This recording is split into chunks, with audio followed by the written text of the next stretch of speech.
Hello everyone, welcome to my Royal Life News channel. The story for today is Prince Andrew needs to cough up a rumored $21.5 million very soon, and the person fronting up the money is not who you might expect. Interior scene, fade in. The location, a vast study in Royal Lodge, the sprawling manor house that is home to Prince Andrew and Sarah, the Duchess of York. On the walls, large flat-screen TVs play golf with the sound off, set amid looming, dark oil paintings.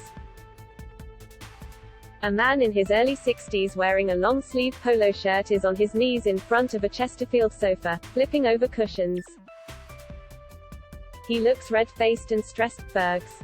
He yells, "Fergs, I've only found 30 pence, that cashmere comb I lost and my Vice Admiral's epaulets. I'm still $21,493,812.55 short." This should be the scene today with news that Andrew only has 10 days to pony up the reported $21.5 million he has agreed to pay accuser Virginia Giuffre, née Roberts, after she filed a civil sex abuse claim in New York court last year. Last month news broke that, after nearly 6 months of dodging, weaving and trying to deploy bully boy legal tactics, the 62-year-old son of the Queen had agreed to settle the lawsuit after Ms. Giuffre had accused him of sexually assaulting her on 3 occasions when she was a teenager.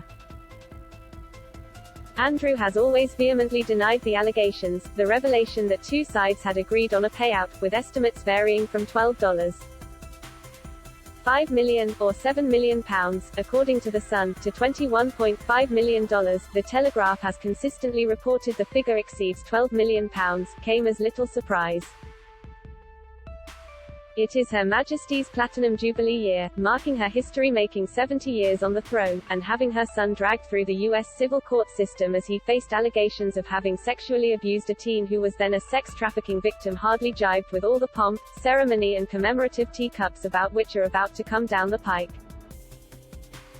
However, according to a report in The Sun, that settlement is about to come due in a scant 10 days' time, the sticking point here being that Andrew himself is pretty much skint. According to the documents both sides filed with the court in February, the Duke of York has less than 2 weeks to deposit the cash, which constitutes a payment to Ms. Giuffre, now a mother of 3 living in Perth, and more than $3.5 million, or £2 million, to her anti-sex trafficking charity. The obvious issue here is that Andrew's biggest asset is a $30 million Swiss ski chalet which he and Fergie have had trouble offloading. And yes, which itself was the subject of a 2020 lawsuit after the Yorks failed to make a promised final $12 million payment to the former owner. The 7-bedroom chalet Hellora has now reportedly sold, but these things take time to settle, thus leaving Andrew facing an up to $21.5 million shortfall which could put him at risk of running afoul of the court, whatever is a charm, grace and humility-free former frontline royal to do. Hit up his loved ones of course, and this is where things get even more interesting. As a friend of Andrew has said this week, and in what is a stellar example of stating the bleeding obvious, he has no income or money to repay a bank loan, so the family is the only way to guarantee the payment. While it had previously been assumed that the 95-year-old Queen who would be dipping into her vast Coots bank accounts for the funds to pay Ms. Giuffre, according to The Sun it will actually be Big Brother Prince Charles who will be dipping into his own pocket, with Her Majesty only chipping in. There were family discussions about how to take a little from here and a little from there, a source has told The Sun. Once it money from the chalet hits his bank account, he can pay back his brother and whoever else has lent him money. But that payment, to Virginia, has to be paid on time. He can't rely on selling the chalet. Too many things can go wrong and the court won't wait for property queries, but note the use of the words, pay back, here. How is a man, with no job and who relies on a very fixed allowance from his mumsy going to be able to find tens of millions of dollars to settle this whopping debt? Per The Sun, the Duke will reimburse his brother and mother when his Swiss white elephant of a real estate investment finally settles. The problem here is, there are very large question marks over how much equity Andrew and Fergie have in the property. Previously, the Daily Mail has reported that they have a $23.3 million mortgage on the house. Even assuming that is the sole encumbrance here and that they will walk away with the entire remaining $6.7 million out of the sale, that would still leave Andrew somewhere between $5.8 million and $14.8 million short of full settlement figure. And that, of course, is not including the millions of dollars he already owes his family who have been paying his huge legal bills in both the US and the UK. Which only leaves one option: if the former trade ambassador can't find the funds on his own to refund these loans via independent means, then he will take a financial hit when his mother passes away.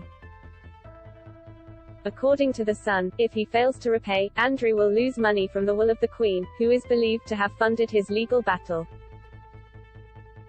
Complicating the situation further for the royal is that his sole source of income these days is the approximate $446,000 stipend he receives from the Queen and which comes from the Duchy of Lancaster.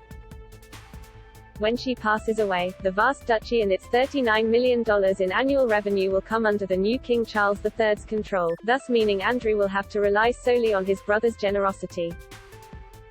Given that several reports have made the case that it was Charles who pushed his brother to settle with Ms. Giuffre, and that the Prince of Wales has routinely put the good of the monarchy ahead of his troublesome siblings' wishes during this crisis, will this largesse continue in the years to come? On one hand, leaving Andrew penniless is not an option, but on the other, slashing his annuity would be a PR win for Charles and would go some way to counteracting the impression that the royal family has gone out of its way to protect the Duke of York. Basically, the only people who would not be in favor of letting Andrew suffer financially would be himself, Fergie and whoever sells him his never-ending stream of long-sleeved polo shirts. Perhaps it's time he followed in his ex-wife's footsteps and started churning out kids' books to try and earn a crust. He could call it Andrew's no good, very bad week, month, decade, life. That is all for today news. Thank you for watching to my channel. Please be sure to leave your comment and subscribe below for more news update.